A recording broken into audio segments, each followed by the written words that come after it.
Пришел за новой инфой по ракетам? Ну тогда с тебя лайк, и мы в расчете. Еще мне сказали, что прошлый видос был слишком душным, поэтому вот тебе кислородная маска. Итак, что же такое эти ваши ракеты?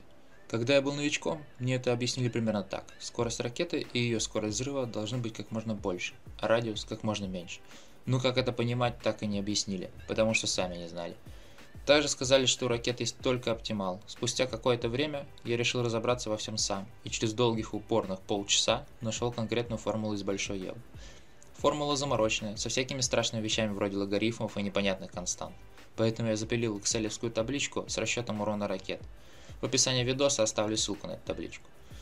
Что из основного по ракетам? У них нет дальности как таковой, зато есть скорость и время полета. Если их помножить друг на друга, получится расстояние, которое пролетает ракета. Но это расстояние не всегда прямая, поэтому если цель от вас улетает или орбитит именно вас, в отличие от турели, тут есть разница, кто кого орбитит, то вы можете в нее и не попасть. Если же цель вас догоняет, то в нее можно стрелять и попадать даже за пределами максимальной дальности. Еще, что очевидно для опытных игроков, но может стать неожиданностью для новичков, так это то, что ракета наносит урон не сразу, в отличие от турелей. Им нужно время, чтобы долететь до цели. Когда ракета попадает в цель, начинается расчет урона. Я долго не мог понять, как это при прочих равных маленький взрыв нанесет больше урона, чем большой. Так вот, считайте это концентрацией урона. Если цель тупо меньше радиуса взрыва, то весь урон никак не нанести. А еще, если ваш противник летит очень быстро, то он как бы вылетает из взрыва. Такое вы наверняка видели во всяких фильмах-боевиках. Поскольку друзья-китайцы очень любят своих игроков, они взяли и скрыли в мобильной Еве такой параметр, как DRF.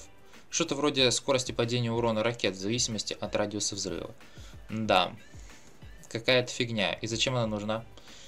А фиг ее знает. Наверное, чтобы можно было ребалансить ракеты без официальных патчноутов. В общем, чем больше этот параметр, тем хуже наносит урон ракеты.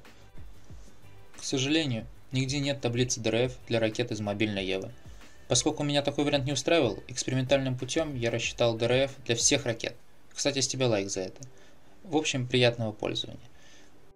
Так что такое ракеты в паре слов?